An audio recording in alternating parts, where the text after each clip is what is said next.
মেঘলা কেবল বলতো, তুমি বুঝবে না। একদিন একান্তে মেঘলা জানালো সে অসুস্থ, হার্টের একটি জটিল সমস্যা ধরা পড়েছে, অপারেশন করতে হবে, কিন্তু ঝুঁকি অনেক। নিলয় কিছুতেই এই বাস্তবতাকে মেনে নিতে পারছিল না। দিনরাত হাসপাতালে ডাক্তারদের পিছনে ছুটে বেড়ানো, প্রার্থনা কিছুই বাদ রাখেনি। অবশেষে অপারেশনের দিন এলো।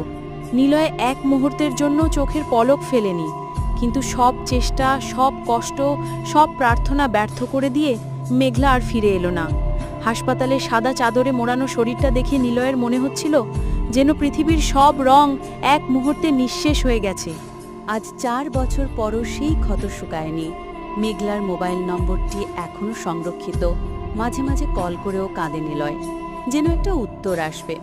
ঘরের কোণে থাকা মেঘলার চশমা, তার প্রিয় বই, তার আঁকা কিছু ছবি, সবই আজও একইভাবে আছে।